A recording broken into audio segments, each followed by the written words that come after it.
जय श्री कृष्ण। राधे राधे। आइए सुनते हैं बुधवार व्रत कथा। बुधवार व्रत कैसे करें, जानिए पूजा विधि, कथा एवं फल। पौराणिक मान्यता के अनुसार बुधवार व्रत की शुरुआत विशाखा नक्षत्र युक्त बुधवार से करना चाहिए।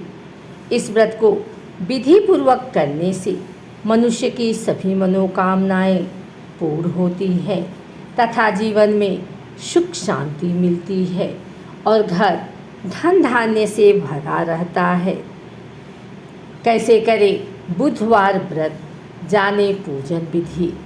इस दिन प्रातःकाल उठकर संपूर्ण घर की सफाई करें। तत्पश्चात स्नान आदि से निवृत्त हो जाएं। इसके बाद पवित्र जल का घर में छिड़काव करें। घर के ही किसी पवित्र स्थान पर भगवान बुद्ध या शंकर भगवान की मूर्ति अथवा चित्र किसी कांस्य पात्र में स्थापित करें। तत्पश्चात धूप, बेलपत्र, अक्षत और घी का दीपक जलाकर पूजा करें। इसके बाद निम्न मंत्र से बुद्ध की प्रार्थना करें। बुद्धत्वं बुद्धि जन को बोधितः सर्वदा निर्णाम तत्वावबोध पुरुषे सोमपुत्र नमो नमः। बुधवार की व्रत कथा सुनकर आरती करें। इसके पश्चात गुड़ भात और दही का प्रसाद बांटकर स्वयं भी प्रसाद ग्रहण करें। बुधवार व्रत के दिन क्या करें? इस दिन भगवान को सफ़ेद फूल तथा हरे रंग की वस्तुएं चढ़ाएं। यथाशक्ति ब्राह्मणों को भोजन कराकर उन्हें दान दें। व्रती एक समय ही भोजन करें। किसी भी रूप में व्रत कथा को बीच में छोड़कर प्रसाद ग्रहण किए बिना कहीं नहीं जाना चाहिए। आइए सुनते हैं बुधवार व्रत की पौराणिक कथा। समतापुर नगर में मधुसूदन नामक एक व्यक्ति रहता था। वह बहुत धनवान था। मधुसूदन का विवाह बलरामपुर नगर की सुंदर लड़की संगीता से हुआ था। एक बार मधुसूदन अपनी पत्नी को लेने बुधवार के दिन बलरामपुर गया। मधुसूदन ने पत्नी के माता पिता से संगीता को विदा कराने के लिए कहा। माता पिता बोले, बेटा आज बुधवार है, बुधवार को किसी भी शुभ कार्य के लिए यात्रा नहीं करते। लेकिन मधुसूदन नहीं माना। उसने ऐसी शुभ अशुभ की बातों को न मानने की बात कही। दोनों ने बैलगाड़ी से यात्रा प्रारंभ की। 2 कोस की यात्रा के बाद उसकी गाड़ी का एक पहिया टूट गया। वहाँ से दोनों ने पैदल ही यात्रा शुरू की। रास्ते में संगीता को प्यास लगी। मधुसूदन उसे एक पेड़ के नीचे बैठाकर जल लेने चला गया।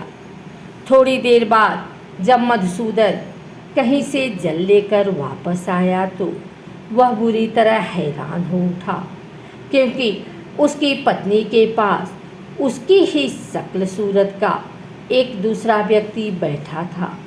संगीता भी मधुसूदन को देखकर हैरान रह गई। वह दोनों में कोई अंतर नहीं कर पाई। मधुसूदन ने उस व्यक्ति से पूछा, तुम कौन हो और मेरी पत्नी के पास क्यों बैठे हो? मधुसूदन की बात सुनकर उस व्यक्ति ने कहा, अरे भाई, यह मेरी पत्नी संगीता है। मैं अपनी पत्नी को ससुराल से विदा करा कर लाया हूँ। लेकिन तुम कौन हो जो मुझसे ऐसा प्रश्न कर रहे हो? मधुसूदन ने कहा, तुम जरूर कोई चोर या ठग हो। यह मेरी पत्नी संगीता है। मैं इसे पेड़ के नीचे बैठाकर जल लेने गया था। इस पर उस व्यक्ति ने कहा, अरे भाई, झूठ तो तुम बोल रहे हो। संगीता को प्यास लगने पर जल लेने तो मैं गया था। मैंने तो जल लाकर अपनी पत्नी को पिला भी दिया। अब तुम चुपचाप यहाँ से चलते बनो, नहीं तो किसी सिपाही को बुलाकर तुम्हें पकड़वा दूंगा। दोनों एक दूसरे से लड़ने लगे। उन्हें लड़ते देख बहुत से लोग वहाँ एकत्र हो गए। नगर के कुछ सिपाही भी वहाँ आ गए। सिपाही उन दोनों को पकड़कर राजा के पास ले गए। सारी कहानी सुनकर राजा भी कोई निर्णय नहीं कर पाया। संगीता भी उन दोनों में से अपने वास्तविक पति को नहीं पहचान पा रही थी। राजा ने दोनों को कारागार में डाल देने के लिए कहा। राजा के फैसले पर असली मधुसूदन भयभीत हो उठा। तभी आकाशवाणी हुई, मधुसूदन, तूने संगीता के माता पिता की बात नहीं मानी और बुधवार के दिन अपनी ससुराल से प्रस्थान किया। यह सब भगवान बुद्धदेव के प्रकोप से हो रहा है। मधुसूदन ने भगवान बुद्धदेव से प्रार्थना की कि हे भगवान बुद्धदेव, मुझे क्षमा कर दीजिए, मुझसे बहुत बड़ी गलती हुई। भविष्य में अब कभी बुधवार के दिन यात्रा नहीं करूँगा और सदैव बुधवार को आपका व्रत किया करूँगा। मधुसूदन के प्रार्थना करने से भगवान बुद्धदेव ने उसे क्षमा कर दिया। तभी दूसरा व्यक्ति राजा के सामने से गायब हो गया। राजा और दूसरे लोग इस चमत्कार को देख हैरान हो गए। भगवान बुद्धदेव की इसी अनुकंपा से राजा ने मधुसूदन और उसकी पत्नी को सम्मानपूर्वक विदा किया। कुछ दूर चलने पर रास्ते में उन्हें बैलगाड़ी मिल गई।